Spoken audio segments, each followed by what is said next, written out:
Salut à tous, je m'appelle Estelle et je suis passionnée depuis toujours par les chiens guides d'aveugles. Bénévole pour cette cause à Paris depuis des années et aujourd'hui à Lyon, j'ai lancé le podcast Futur Chien Guide étant persuadée que l'univers des chiens guides d'aveugles mérite d'être mieux connu par tous, afin que chacun puisse y trouver sa place. Mais savez-vous que seuls 1% des déficients visuels sont accompagnés d'un chien guide ? Alors pour mieux comprendre par qui et comment ils sont éduqués, mais aussi pour découvrir leur rôle dans le quotidien de leur maître et les bouleversements à leur arrivée, je vous partage 2 fois par mois mes échanges avec un invité issu de cet univers, maître de chien guide, bénévole et tant d'autres. Pour en savoir encore plus, n'oubliez pas de vous inscrire à ma newsletter mensuelle pour découvrir les coulisses du podcast, les actualités des chiens guides et bien sûr des nouvelles de mes invités. Aujourd'hui, je vous présente Dominique, qui est présidente de l'Association nationale des maîtres de chiens guides qui soutient mon podcast ce trimestre, et qui est accompagnée par Pop, son 6e chien guide. Et qui dit 6 chiens guides dit une longue histoire avec les chiens guides à travers les années et toute son évolution. D'ailleurs, son premier chien guide ne venait pas d'une école de chiens guides. Mais pourquoi ? Car il n'en existait pas. C'est vrai qu'aujourd'hui, leur existence fait largement partie de l'univers des chiens guides. Mais avant d'en arriver là, il a fallu trouver des solutions, comme nous le raconte Dominique. Et maintenant, place à l'épisode.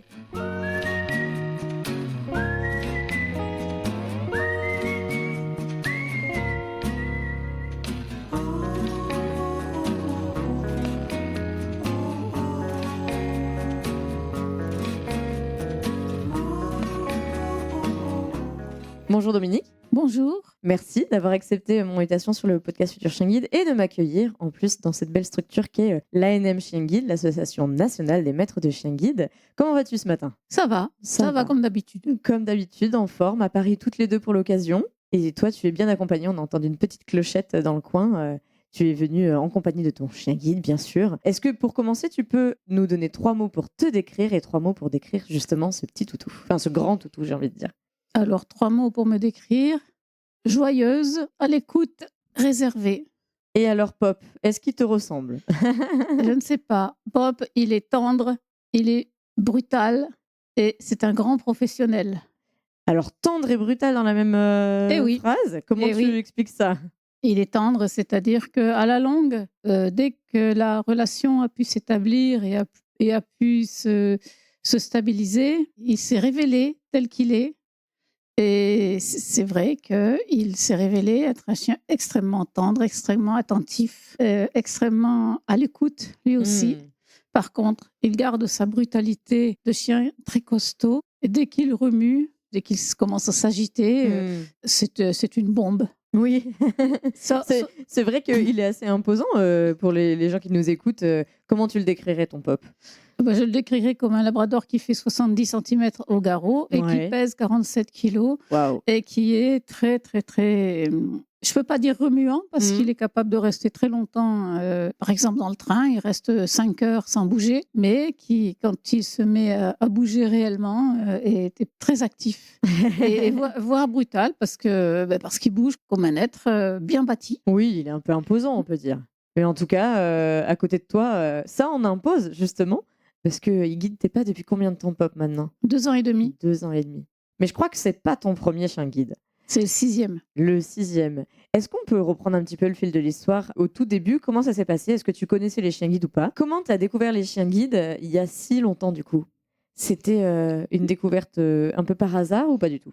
C'était par hasard, je ne savais pas que ça existait. Nous en avions à la maison, mais c'était des chiens de compagnie. Et quand ma sœur était interne dans un établissement pour déficients visuels, et quand on est allé la chercher, j'ai rencontré le chien guide du directeur. Ce qui est assez intéressant, c'est que quand on a échangé un petit peu en amont de l'épisode, c'est ton 6e chien, mais c'était pas il y a 6 ans, hein, c'était il y a plus longtemps. Et à l'époque, les chiens guides, c'était pas tout à fait la même chose qu'aujourd'hui. Aujourd'hui, tu es d'ailleurs présidente de l'Association nationale des maîtres de chiens guides où on est aujourd'hui, on en parlera un petit peu après. Mais à l'époque, il n'y avait pas toutes ces structurations-là. Et quand tu découvres ça, le chien du directeur, tu sais d'où il venait ? C'était en 1960 ou 61. Et il a été éduqué par Paul Corteville. Directement, ok. C'était un chien noir, un Groendal. Et donc, Paul Corteville, il est à l'initiative du centre qu'on appelle les chiens guides du Nord, le centre Paul Corteville. Là, donc, c'était lui qui éduquait lui-même les chiens. de ce directeur-là. Ça t'a donné quoi comme impression, toi? Tu étais déjà déficiente visuelle? Je pense que inconsciemment, ça m'a ouvert les yeux concernant le chien guide. Mmh. J'ai su que le fait d'être chien guide, de pouvoir guider, pouvait joindre l'utile à l'agréable. Un chien pouvait donc être compagnon 24 heures sur 24. Il y avait pas besoin je savais que je travaillerais, je savais que j'aurais une activité professionnelle et je savais donc que j'aurais un chien guide. Et là, ça m'a donné des ailes. Oui, alors que tu n'avais que 7 ans? Oui, et pendant toute mon adolescence, quand j'étais en internat, ce chien, je l'ai imaginé tous les jours, à côté de moi. C'était un chien imaginaire. Il y a des enfants qui ont des amis imaginaires. Moi, j'avais un chien imaginaire à côté de moi. C'était un gros chien, comme Pop. Comme Pop.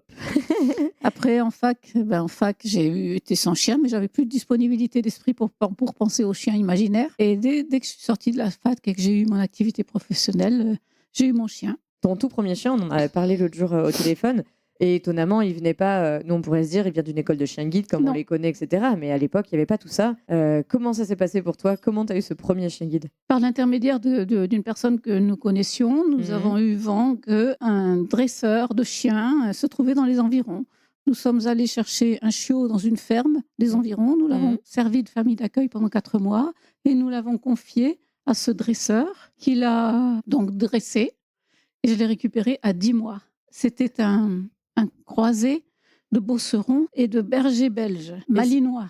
Et c'était un dresseur de chien guide ou un dresseur de chien classique? Comment on en vient à se dire... Mais il nous avait dit qu'il avait déjà dressé des chiens guides. À l'époque, on disait dresser.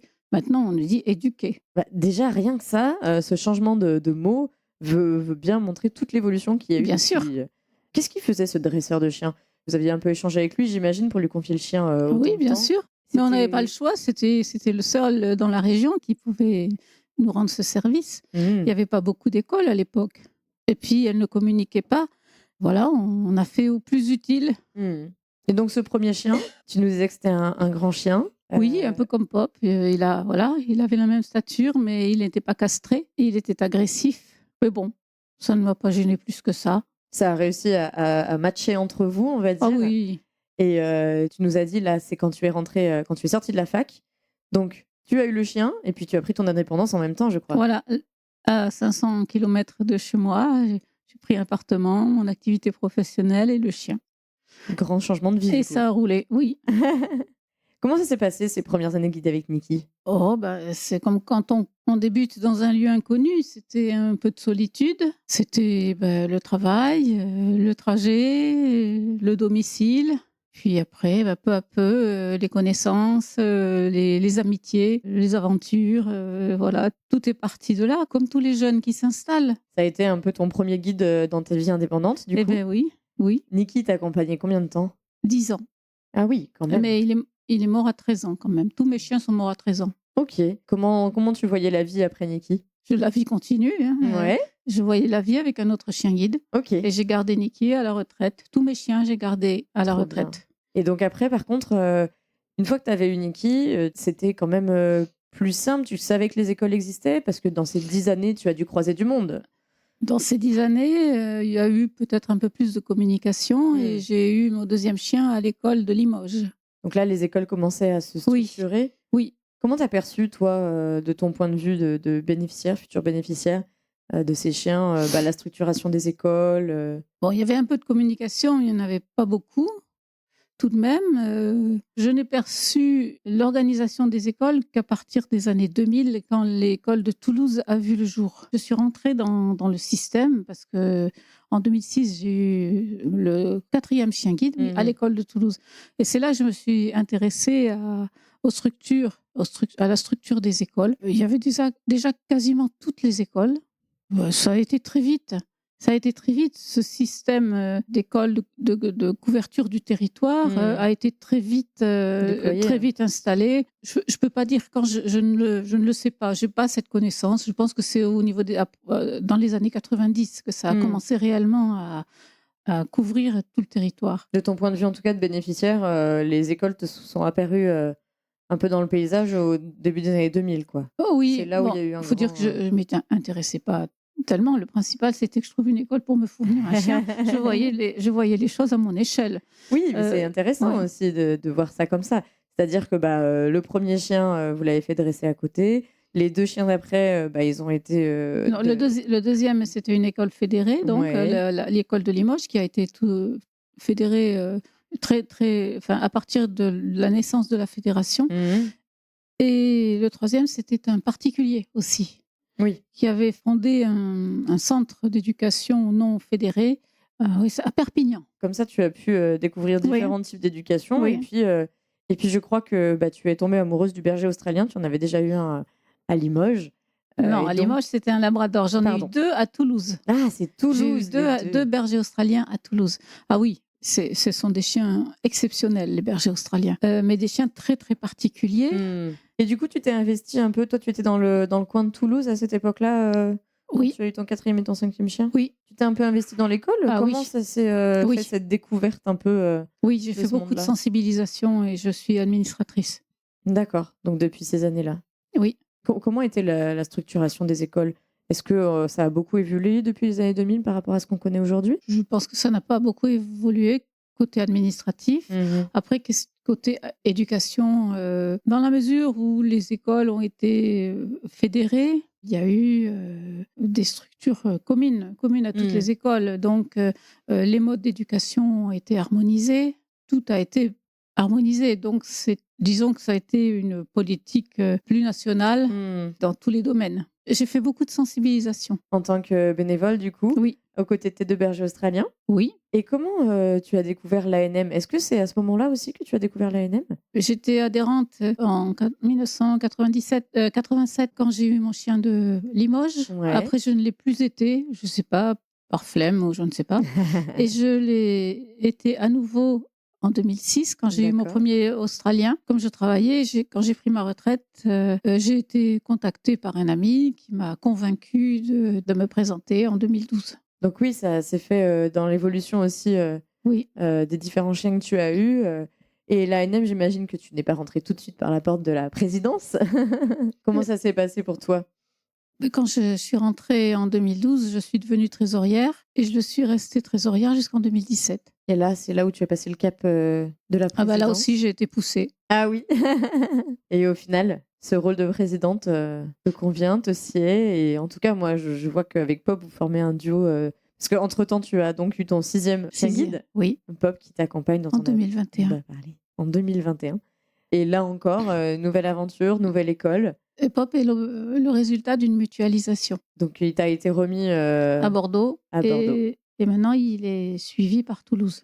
Et là, par rapport à tout ça, sur les évolutions des écoles, si on peut revenir 2 minutes, parce que je suis passionnée par, le fait que tu aies vécu toute cette histoire. Moi, de ma petite échelle, je connais les écoles, depuis, une dizaine d'années, mais au final, elles se sont structurées, bien plus les années d'avant que ces 10 dernières années, je pense. Comment se sont fait les relations entre les différentes écoles? Toi, à ton échelle de bénéficiaire, est-ce que c'est quelque chose qui t'intéressait ou c'était plutôt juste d'avoir le chien et Non, d'entrer à l'ANM, je ne m'intéressais pas parce que je manquais d'informations. On ne peut s'impliquer que si on est informé. Donc vraiment, je ne savais pas. Et même quand j'ai commencé à participer à l'école de Toulouse, j'avais des informations venant de l'école de Toulouse, à la limite de la fédération, mais pas des autres écoles. Je ne peux pas dire si ça a beaucoup changé actuellement. Peut-être, peut-être. Je ne m'avancerai pas sur ce terrain. Tu imaginais qu'il y avait autant de personnes impliquées au niveau des écoles, au niveau du national? Ou tu as plutôt découvert tout ça, avec passion, on va dire? J'ai découvert tout ça avec curiosité, Ouais. intérêt, passion, oui, modérément, parce que l'ANM représente déjà beaucoup d'investissements. Et puis parce que je n'ai pas été tout de suite administratrice de la fédération. Je l'ai été, je ne sais plus quand, mais d'ailleurs, je ne sais plus depuis combien de temps. Je me demandais, quel était ton quotidien de présidente à l'ANM? Et est-ce que, c'est beaucoup de réunions, C'est d'équipes ou beaucoup de réunions, d'extérieur? beaucoup de réunions, Ouais, beaucoup de Zoom. ouais, C'est connaître tous les sujets, OK. tous les dossiers. C'est connaître très bien les salariés. C'est être réactive tout le temps, être toujours joignable. Quand je dois partir, je le dis. C'est toujours avoir un fil qui relie à l'ANM. Et les salariés, c'est pareil, ils savent que en tout temps, même la nuit, si l'association brûle, ils peuvent m'appeler, je répondrai. Voilà, ils savent. C'est un lien. Je suppose que ce lien se nourra avec le président suivant. Oui, ce rôle de présidente, du coup, que tu as investi depuis quelques années maintenant, c'est vraiment être en lien. Là, aujourd'hui, on est sur Paris. Je sais qu'après, vous partez dans diverses réunions, représentations, sensibilisation. On a d'ailleurs parlé avec Stéphane, donc, le directeur maintenant de l'ANM, dans l'épisode 76. On a un peu parlé des missions de l'ANM, donc on ne va pas s'étendre aujourd'hui sur la question. Mais en 2 mots, cette représentation et cette défense des droits et de l'accès du chien guide et puis de la présence du chien guide aujourd'hui dans notre société t'occupe du coup aujourd'hui au quotidien. Elle t'occupe plutôt bien, on va dire. Tu ne t'ennuies pas, je pense. Et puis, vous avez vraiment des missions qui sont très diverses. Là, entre les différentes réunions qui arrivent, les sensibilisations, des choses un peu plus administratives et légales aussi, parce que ça tourne aussi autour de la loi, j'imagine. Oui, c'est vrai que les missions sont très diversifiées. Les missions administratives, évidemment, pour faire tourner l'association. Le cœur du métier de l'association, c'est quand même la protection, la défense des utilisateurs, surtout dans la défense du droit d'accès. Après, c'est un peu la marche d'une entité qui s'occupe d'une population de 1400 personnes. Donc, c'est les appels téléphoniques aux adhérents. Et il y a aussi des relations politiques qui ne sont pas les plus faciles. Ça, oui. Avec peut-être les écoles et puis avec les associations externes comme justement Handi Chien, les chiens du silence, enfin voilà, toutes les entités qui peuvent avoir les mêmes buts, je ne peux pas dire que nous, mais les mêmes buts de remise de chiens à des personnes qui en ont besoin. Et nous avons 2 conventions, une avec Handi Chien et une avec les chiens du silence. Et d'après ces conventions, donc, nous défendons aussi les droits des ressortissants de Handi Chien et du chien du silence. Ça, c'est vrai que c'est une vraie évolution. Et en même temps, c'est quelque chose que vous faisiez déjà, mais sans qu'il y ait de convention. Parce que quand on parle de chien guide, chien d'assistance, derrière, les lois, elles ne vont pas cibler que les chiens guides. C'est les mêmes. Voilà, c'est les mêmes lois. Oui. Et tu sais, ça me fait faire un parallèle avec mon ancien métier. Moi, je défendais les éleveurs de chèvres, les producteurs fermiers. Donc, on était sur 3000 dans la population, 3000 producteurs fermiers de chèvres. Et au final, on défendait la réglementation pour la transformation à la ferme. Et de fait, qu'il y ait des chèvres, des brebis ou des vaches dans la ferme, ça ne changeait pas grand-chose sur cette partie réglementaire-là. Bien sûr, oui. Ça me fait toujours penser à cette situation que j'ai vécue au quotidien pendant de nombreuses années, où on parle pour tous et en même temps, les gens en face, des fois, ont du mal à comprendre que, de toute façon, la législation, elle s'applique à tous les chiens d'assistance et chiens guides de la même manière. Elle ne va pas discriminer à la porte un chien guide vs un chien d'assistance, malgré ce qu'on peut voir parfois sur les petites lignes des écriteaux qui ne sont pas tout à fait raccord, du coup, avec cette réglementation. C'est vrai, c'est vrai. Nous avons eu un exemple où un chauffeur de bus, je ne sais plus quelle société c'était, disait que oui, d'accord, pour les chiens guides, mais pour les chiens d'autres personnes handicapées, c'était non, pas d'accès. Et là, du coup, faut ramer un petit peu dans le bon sens, bien sûr, mais c'est le quotidien d'une fédération, d'une association qui représente justement des personnes. Oui. C'est une fois qu'on a mis le pied, et je le dis souvent dans les échanges que j'ai parfois avec les auditeurs, justement, des fois certains s'offusquent de dire c'est bien, il y a les chiens guides, mais il n'y a pas les chiens d'assistance. De mon point de vue, en tout cas, c'est plus simple de continuer la discussion une fois qu'on a fait accepter une partie de la population, on va dire, que la marche est plus grande pour tout ce qui était les lois d'accès, les lois refus d'accès, etc. Tout ça, je pense que c'est plus difficile, mais ça, c'est à toi de me le confirmer, d'écrire noir sur blanc que les chiens guides peuvent aller quelque part, que de rajouter le mot chien d'assistance à côté chien guide pour préciser la loi. Ou dans la discussion. Alors, dans la loi, c'est écrit les chiens accompagnant une personne handicapée. Voilà. Et ensuite, c'est les gens, comment ils la transcrivent dans leur réalité, qui peut être un peu différente. Et c'est là tout le métier, justement. et tout le... Mais les chiens guides ont quand même des siècles, voire des millénaires d'existence. Et donc, c'est vrai que c'était le bon moment pour les chiens guides. C'était peut-être trop tôt pour les chiens d'assistance. Andy Chien est né en 1992. Oui, c'est vrai qu'au regard de l'histoire des chiens d'assistance, mais tu sais, je continue mon parallèle dans ma tête, c'est que les éleveurs de chèvres sont toujours connus depuis très longtemps pour faire du fromage à la ferme, et les éleveurs de vaches et de brebis en ont toujours fait aussi, mais sont un peu moins dans les mœurs, et du coup, on embarquait tout le temps tout le monde dans nos discussions, et pourtant, on était la fédération des éleveurs de chèvres. J'adore faire ce parallèle, et moi, je le fais au quotidien quand je vous écoute, parce que ça permet de montrer que c'est pas le nom qui fait la mission. C'est pas que le nom qui fait la mission, en tout cas. Enfin, si tu es d'accord avec moi. Tout à fait. Je me demandais, on a parlé pas mal de ton lien avec les chiens guides d'aveugles, avec tes nombreux compagnons qui t'ont guidé, avec Pop aujourd'hui. Est-ce qu'il y a quelque chose que tu as appris ou découvert dans cette aventure auprès des chiens guides d'aveugles dont tu ne doutais pas du tout quand vous êtes allé chercher ce petit chiot dans une ferme dans les années 70? Je savais que le chien me guiderait, je ne me posais pas de questions. Et je savais surtout que je pourrais emmener mon chien de compagnie partout. Et ça me suffisait. Après le reste, je savais que je le découvrirais comme je savais que je découvrirais tout ce que j'avais à découvrir. Donc autant l'univers, les écoles, tout ce qui t'amène aujourd'hui jusqu'à... Mais l'important à l'époque, c'était le chien. Les structures, je n'étais pas en état, ça ne m'intéressait pas. De toute façon, je pense que les structures n'existent. Enfin, quelques écoles existaient. Et c'est vrai que c'est que bien plus tard que tu as appris et découvert au final comment ça fonctionnait. Oui. Autrement, là, soit premier, deuxième ou troisième chien, je n'avais pas assez de temps, ni d'énergie, ni de disponibilité pour m'impliquer. Oui, je pense que c'est aussi en fonction du quotidien de la personne. Tout à fait. C'est pas une obligation de devenir président ou administrateur d'une structure et de se renseigner sur les moindres détails de la structure. Et c'est ce qu'on peut voir. Hein. Il y a beaucoup de gens avec qui je discute qui sont bénéficiaires de chiens guides, et qui n'y connaissent rien, oui. Et c'est pas grave. Ben non, c'est pas grave. Du moment qu'il y a les vieux pour s'en occuper, ça va. Heureusement que les vieux sont dynamiques, alors si je reprends ton expression.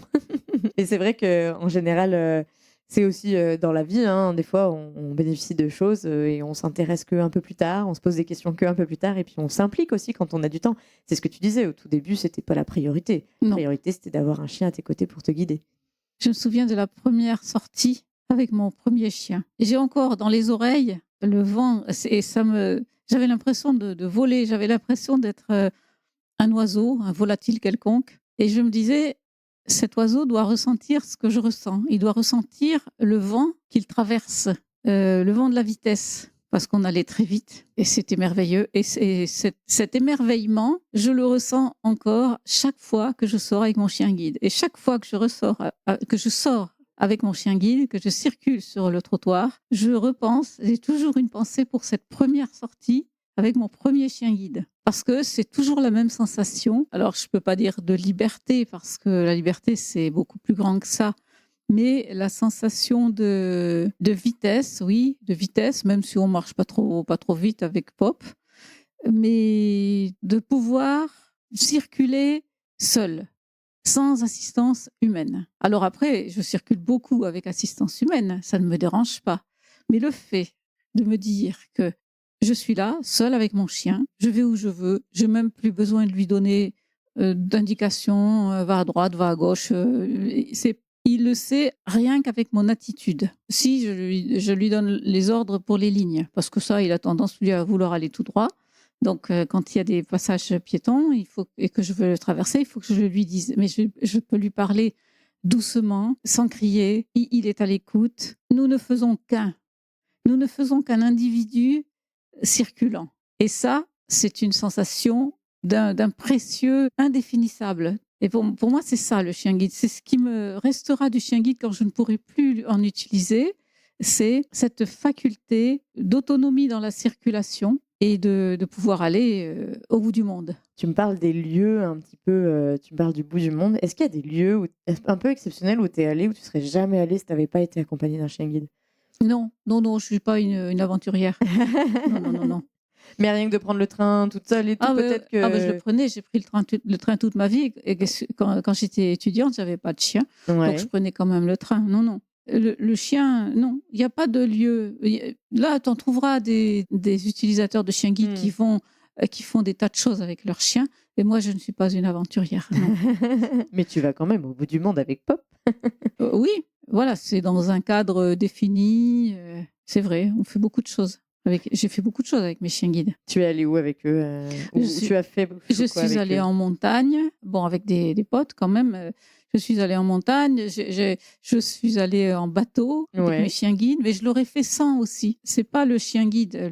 Le chien guide ne m'a pas, disons, poussée ou ne m'a pas. Si je n'avais pas eu de chien guide, j'aurais fait quand même. Je serais allée en bateau, j'aurais fait de la montagne, j'aurais fait tout ce que j'ai fait avec chien guide. Il ne m'a pas ouvert ce genre d'horizon parce que je n'en ai pas besoin. Par contre, il m'a donné des ailes dans ce que je faisais.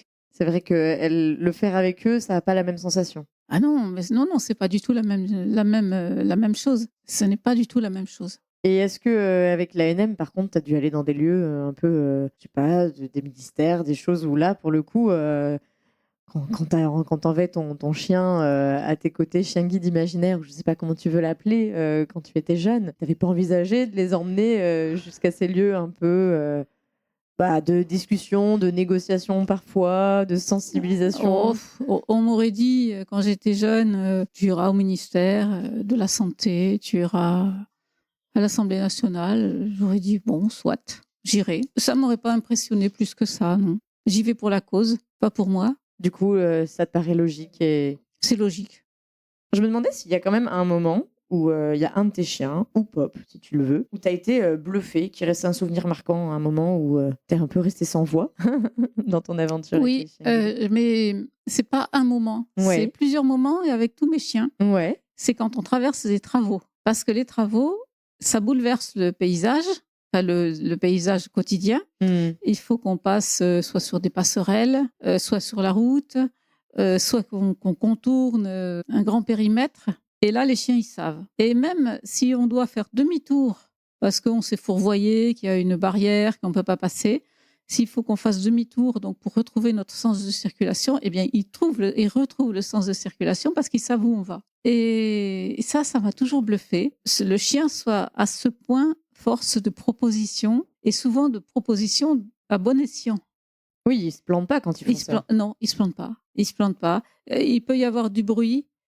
On peut passer à 5 cm d'un marteau-piqueur ou d'un camion, d'une remorque. Les chiens, enfin du moins les miens, ils ont toujours géré. Et ça je trouve que c'est bluffant. Et c'est de l'héroïsme au quotidien. Alors, je ne sais pas si tous le font. Quand on arrive à former une équipe avec son chien, on obtient quasiment tout ce qu'on veut. Enfin, quasiment. Hein. Parce que parfois, il y a des petits... Enfin, moi, j'ai jamais eu de clash particulier.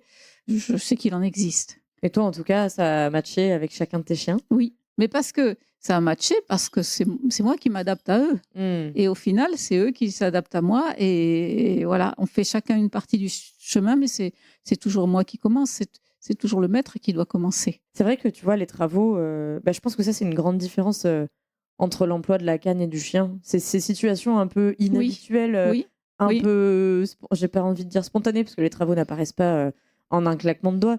Mais en tout cas, ils apparaissent sur un trajet d'un jour à l'autre ou presque, quoi. Tout à fait. Et ça, j'imagine que quand tu es parfois à la canne, si ça t'arrive de temps en temps... Non, ça m'arrive pas. Ça t'arrive plus. Mais moi, je sais que ça m'arrive d'aider des gens que je vois que là, ça va être compliqué à la canne parce que tu as des travaux avec des barrières et des barrières. Et oui, le chien, là-dessus, est absolument bluffant, comme tu dis, parce que pour lui, c'est un petit challenge en plus. Mais au final, c'est toujours la réussite au bout, quoi. Il te mène toujours au bon endroit. Il amène toujours à un endroit sécurisé. C'est ça. Et il amène généralement au bon endroit. Dans le bon prolongement du chemin que l'on était en train de parcourir. Il te corrige la trajectoire, entre guillemets. Il évite les obstacles. En fait, ça fait partie des deux missions du chien, éviter les obstacles et pointer les éléments dans l'espace. Et c'est vrai que quand les bénéficiaires sont à la canne, c'est un peu plus compliqué de savoir s'il faut partir à droite, à gauche. Et là, moi, je sais que quand j'en croise, ben, je propose mon aide, en tout cas, mon coude surtout, pour orienter, parce que nous, bah, on voit un peu comment s'organisent les travaux dans l'espace, quoi, ce qui est très difficile de détecter à Oui. la canne. Ah bah c'est une vue, la cécité, c'est c'est une vue analytique Oui, c'est ça. Là, le et non pas chien, globale. Oui. ouais, le chien, lui, il voit à peu près, où ça commence et où ça finit, ou au Mm. moins où ça continue, parce que des fois, il y a pas forcément de fin, dans le bon sens où on voudrait aller, mais comme tu dis, il trouve une solution et souvent, il te mène au bon endroit. Et ça, Pop le fait aussi bien que les autres, j'imagine. Ah oui, Pop, il le fait bien, d'autant plus qu'il travaille avec la tête en l'air et qu'il est grand. Mmh. Donc, il a peut-être un meilleur angle de vue que certains qui travaillent avec la tête baissée. Oui, et puis il est imposant, comme tu le disais, 70 au garrot. Mm. Est-ce que c'est un petit poney, un peu, non? Tu l'appelles, c'est quoi ces petits surnoms à Pop? C'est garçon, Garçon? garçon, oui. Grand garçon, en tout cas. Ou pop-up. Pop-up, Pop-up ou pot-pot. pot-pot aussi? Mm. C'est vrai que dans toute ton histoire, enfin moi, tu nous as pas trop parlé, je sais pas si tu veux nous en parler de ce que tu faisais un peu dans la vie, parce que pour moi, ça a aussi un sens par rapport à ton histoire, à ton vécu. Tu nous as parlé de ton premier boulot, mais sans nous dire trop ce que tu faisais. Quand tu m'en as parlé en préparant cet épisode, j'ai été absolument admirative de comment ça s'est passé, parce que toi, tu as fait des études en sciences éco, si je me trompe pas, En droit. en droit. Et puis finalement, bah, le poste que tu as appris au tout début et qui t'a animé tout au long de ta carrière était un petit peu différent que ce que tu avais peut-être envisagé. J'ai postulé donc pour enseigner les sciences éco. J'ai postulé dans ma région, Mhm. en Auvergne. Avant d'avoir la réponse, j'ai eu une proposition du lycée où Mhm. j'avais fait mes études et une proposition de travailler avec des élèves déficients visuels. Donc pour moi, ça faisait sens parce qu'en plus, c'est ce que je voulais faire quand j'étais ado, m'occuper des personnes déficientes visuelles. D'accord. Donc je me suis empressée d'annuler ma demande au niveau des sciences éco et j'ai été donc prof de sciences éco, mais détachée à l'enseignement des déficients visuels, à l'enseignement des aides techniques pour les déficients visuels. Oui, donc ça, en fait, c'était une création de poste. C'était une création de poste et ça a été une création dans la vie, comme tout enseignement d'ailleurs, Mhm. parce que pendant toute ma carrière, j'ai aidé des ados, plus ou moins en souffrance, à acquérir les moyens qui les rendraient autonomes. Mhm. Et quelques-uns, pas mal d'ailleurs, ont fait beaucoup mieux que moi dans la vie. C'est vrai? Oui, oui, oui, j'en suis très contente. Tu as des beaux exemples de réussite? Il y en a un, par exemple, qui est Sofian, qui est patron d'une succursale de vente de matériel spécialisé à Toulouse. Ah Il est très oui. fort en informatique. Une élève aussi qui est prof de maths. Moi, je suis très contente pour eux. Bah, tu peux Voilà. être super fière. Et il y en a beaucoup qui sont venus au chien guide. Pas parce qu'ils avaient toujours un chien qui ronflait dans la salle, donc ça les a incités à trouver que c'était apaisant. Ouais. Il y en a qui sont. Tu penses que tes chiens guides ont eu un rôle tout particulier dans leur propre aventure avec Ah les oui. chiens guides? Je pense, oui. Je pense. Oui, oui. Ils aimaient avoir un chien, mais les chiens, la présence des chiens est bénéfique partout, dans les maisons de retraite, et je suppose que dans les classes, ça pourrait être pareil. Et c'est vrai que les chiens d'accompagnement scolaire, ça commence un peu à se développer sans pour autant qu'il y ait de la déficience visuelle en face, hein. Ça aide aussi les élèves. Alors, ces chiens-là, il n'y en a pas un par classe dans les lycées ou les collèges, mais il peut y en avoir un dans le lycée-collège, c'est déjà beaucoup. On a encore du progrès à faire, mais là, c'est vrai que toi, tu enseignais. Alors, j'enseignais tout ce qui pouvait les aider. Ouais, tu as dû un peu créer ton programme. J'ai pas créé mon programme. Enfin, si, un peu. Mais j'ai fait en fonction de ce dont les collègues avaient besoin. Ok. C'est-à-dire, il fallait tout connaître. Le braille mathématique, Mmh. le braille scientifique, Ok. le braille littéraire. Il fallait aussi connaître l'abrégé, qui est une manière d'écrire le braille, mais c'est un peu comme une sténo. Ça, il fallait qu'ils le connaissent en fin de 6e pour pouvoir prendre des notes plus vite. Il fallait leur apprendre la géométrie, à décrypter les figures et à les représenter, les figures. Mmh. Il fallait qu'ils connaissent aussi l'écriture en noir, enfin des voyants, Mmh. pour pouvoir, par exemple, nommer les angles des figures. Et puis, les cartes de géographie, je me souviens d'une séance mémorable où on a décrypté, parce que moi, je ne la connaissais pas bien non plus, la carte de l'Asie du Sud-Est. Mmh.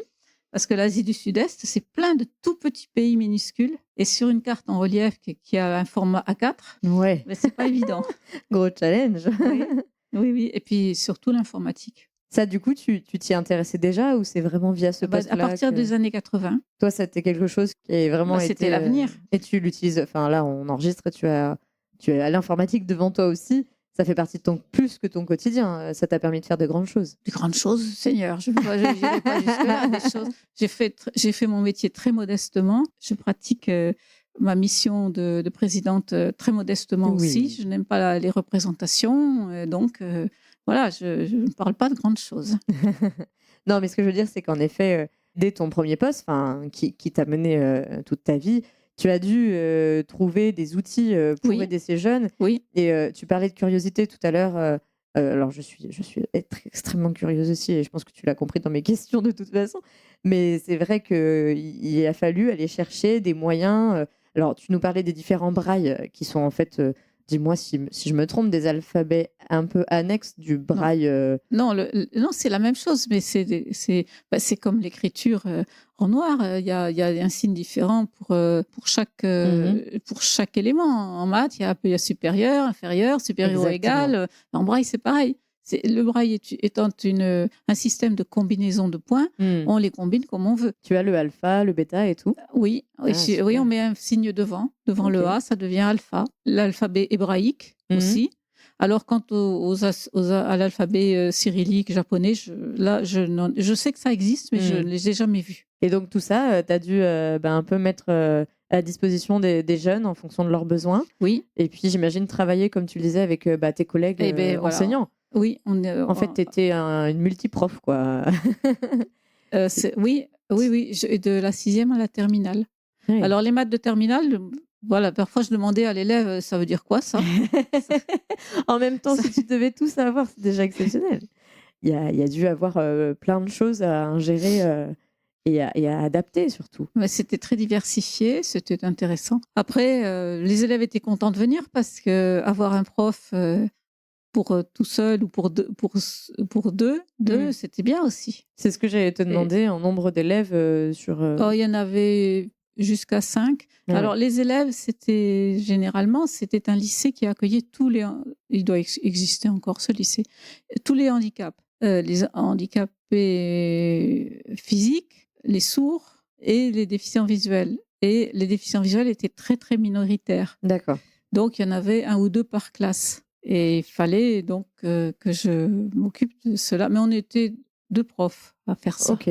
Donc, c'était généralement des petits groupes qui étaient contents. J'ai même eu parfois des élèves qui n'avaient pas besoin du braille et qui venaient me dire « je veux faire du braille » parce qu'ils voulaient être tout seuls avec le prof. Et du coup, oui, ça a permis aussi de sensibiliser, j'imagine, les camarades de classe à l'importance de tout ça. Enfin, tout simplement l'adaptation avec les plages braille. C'est vrai que moi, tu vois, à mon petit niveau, j'ai accueilli Anaïs en stage. Anaïs qui a Mozart, donc un beau Saint-Pierre de la Fondation Frédéric Gaillenne, que tu connais peut-être ou pas. Et on en avait parlé, on a fait, pendant qu'elle était en stage avec moi pour les éleveurs de chèvres, on a fait un épisode, l'épisode 35. Et puis, c'est vrai que moi, j'ai aussi découvert, par ma curiosité, j'avais plein de petites infos sur justement la plage braille que tu as, les outils adaptés, comme tu l'as dit. Mais là, j'avais au quotidien avec moi Anaïs, et donc c'était un puits de savoir et d'adaptation, de comment on fait pour travailler ensemble. Quand on ne l'a pas vécu, je pense que c'est conceptuel par rapport à la pratique quotidienne, quoi. Oui, tout à fait. En plus, oui, elle avait dû suivre l'enseignement, le même enseignement que je dispensais, mais dans un autre établissement. Exactement, et donc... on avait moi, je lui ai envoyé des fichiers. Alors, bien sûr, il y a des limites. Tu disais la carte d'Asie. Moi, je ne peux pas faire tous mes documents comme ça, en relief embossé, oui. Etc. Mais c'était très, très intéressant. Et c'était aussi l'objet de son stage, d'avoir vraiment un regard extérieur sur notre communication, sur les mots qu'on employait, sur les descriptions. Et ça nous a beaucoup apporté sur comment elle percevait tout ça. Je vous invite vraiment à aller écouter l'épisode 35 avec Anaïs, parce qu'on a en plus eu l'occasion de le faire en fin de journée, un soir de semaine de son stage. Donc, on était vraiment dans l'ambiance. Et voilà, toutes ces aides techniques-là, aujourd'hui, elles permettent. Eh ben, c'est bien, oui, c'est bien. Parce que ce sont des élèves qui doivent passer le bac comme tout le monde. Et oui. Il n'y a pas du tout d'adaptation à part le tiers-temps. Mais donc, ils ont les mêmes sujets que tout le monde. Et puis là, moi, alors, je continue de citer Anaïs, mais elle devient éleveuse de chèvres. Alors, elle sait très bien que elle pourra pas faire le check de l'élevage, regarder les comportements des chèvres, etc. Il y a quand même quelques limites. Mais alors, moi, j'ai hâte de goûter ces fromages. Je sais qu'elle a commencé à en faire chez son maître de stage, parce que pour ça, tous les autres sens ont une vraie importance. Et au final, Je suppose, oui. la vue, enfin pour moi, avoir fait du fromage, la texture, l'odeur donne beaucoup plus d'indications que la vue, en fait. Et donc, franchement, Anaïs, si tu nous écoutes, hâte de manger un jour tes fromages dans ta ferme, parce que je sais que ce sera une grande réussite. Comme quoi, comme tu disais, on peut aller au bout du monde. Oui, on peut aller au bout du monde, même sans y aller. C'est ça. Le tout, c'est de se dépasser. C'est ça. Et Momo est même devenu un chien de berger slash chien guide, parce qu'il avait très très peur des chèvres au début. Et puis à force de s'adapter, de s'habituer, et tout en douceur, elle me confiait dernièrement qu'il allait lui chercher les chèvres au pré. C'est bien. Donc un C'est un Saint-Pierre, labrador c'est un Saint-Pierre de la Fondation Frédéric Gaillenne. Et moi, j'ai hâte de voir ça en vrai. Comme tu dis, il n'y a plus de limite. À partir du moment où on s'adapte, on arrive à faire de... Mais oui, le bout du monde, il peut être très, très proche dans la mesure où on se dépasse. Ça peut être le bout du pré. Oui, c'est ça. C'est déjà ça. beaucoup. Oui. C'est déjà beaucoup de venir... Enfin, je prends un exemple, mais j'imagine que comme tu le disais, les élèves que tu as pu avoir au cours de ta carrière se sont tous dépassés pour faire justement des projets qui... Tout à fait, oui. Ouais, peut-être pas tous, mais beaucoup. Beaucoup. Voilà, oui. Bon, je vois que le temps passe. Je me permets de venir à ma dernière question que je pose à tous mes invités sur est-ce que tu peux nous confier ton pire et ton meilleur moment avec les chiens guides, en commençant par le pire pour finir sur le meilleur. Je crois que le pire, c'est quand j'étais dans les Pyrénées avec une amie. On a dû traverser un troupeau de vaches. Ah. Il y avait 2 taureaux. Et à l'époque, j'avais un berger blanc, plus grand que Pop. Et ce berger blanc, il était en liberté, mais je ne sais pas pourquoi, les vaches ont commencé à le charger. Donc, il est parti. Ouais. Il était en liberté, il n'était pas au harnais, si? Il était en gilet. Ok. Il était en détente. En détente, voilà. Ok. Il est parti, mais des vaches sont restées et il y en a une qui est arrivée par derrière et qui m'a donné un grand coup dans le dos. À toi? Oui, et donc j'ai valsé en l'air et je me suis donc quand je suis retombée, je me suis cassée. J'avais la jambe gauche cassée. Oh, mon Dieu. Et donc j'ai passé 4 mois en fauteuil roulant à l'hôpital. Heureusement, on a retrouvé mon chien. Ce qui me reste, c'est que j'étais couchée au milieu du chemin avec les vaches autour pendant que mon ami était parti chercher Ninja, mon chien, et chercher du secours. Et j'avais autour de moi les vaches qui tournaient. Je les sentais passer à peut-être 30 cm de ma tête. Wow. Elles tournaient autour de moi. Et il y avait plus loin le taureau qui soufflait des naseaux, qui raclait ses pattes, ses antérieures au sol. Et je me disais que j'étais peut-être un petit peu mal barrée. Mais comme j'étais couchée, je savais qu'elle ne me ferait rien. Mais il n'empêche, c'est pas un très bon souvenir. C'est un souvenir que je relativise maintenant parce qu'il y a 20 ans. Oui. Il y a 22 ans. Et puis tu connais la chute. Voilà, je connais la fin. Oui, mais sur le moment, j'avoue que c'était un petit peu, disons, déplaisant à vivre. Voilà. J'imagine. Et le meilleur souvenir, de toute façon, ça restera toujours la première sortie avec mon premier chien. Celle dont tu nous parlais tout à l'heure. L'aboutissement de mon rêve de gamine, de mon obsession de gamine, et c'est le départ de tout. Donc ça restera toujours le meilleur des souvenirs. Après, j'ai tellement de bons souvenirs, je n'ai quasiment que ça. J'ai pas de mauvais souvenirs. Tu vois, le plus mauvais souvenir que j'ai, c'est quand il était même pas au travail. C'était à cause de lui. Parce que c'est lui qui avait attiré les vaches, mais il ne travaillait pas. Oui, mais c'est parce que c'est un chien. Et voilà. Ça aurait été un chien, un autre chien. Voilà. Enfin, ce que je veux dire, c'est que la situation... Je n'ai pas de mauvais souvenirs avec un chien guide. Ils t'ont apporté que de la joie. Oui. Et on t'espère, en tout cas, que du bon pour la suite avec Pop, mais moi je sais que c'est relativement très bien parti et que vous formez, comme tu le disais, un et que ça, c'est l'essentiel pour la suite aussi, quoi. Mais ça, c'est pareil pour toutes les équipes. C'est Enfin, vraiment. J'espère. J'espère aussi. Moi, c'est ce que je souhaite en tout cas. Eh bien, écoute, Dominique, merci beaucoup. Bonne route, Dominique, pour la suite. Et puis, on se recroisera, je le sais. À très bientôt. Eh bien, à très bientôt, en effet. Moi, je suis toujours ravie de parler du chien guide. Avec l'équitation, ça a été les 2 passions de ma vie. C'est toujours utile, fructueux de porter la bonne parole. Merci à toi d'avoir pris ce temps pour cette bonne parole, en tout cas. Et voilà, c'est la fin de cet épisode. J'espère qu'il vous aura plu. J'espère aussi qu'il vous aura permis de prendre du recul sur l'histoire et l'évolution des chiens guides d'aveugles et aussi de l'ANM Chien Guide. Et si vous avez apprécié cet épisode côté présidente, je vous conseille de découvrir celui avec Stéphane de l'épisode 76 sur son rôle de directeur de l'ANM Chien Guide, diffusé à l'occasion du podcasting. De mon côté, je vous dis à bientôt pour le prochain épisode, non pas sur l'univers méconnu des chiens guides, mais sur les chiens d'assistance, avec le grand retour des hors-séries de l'été.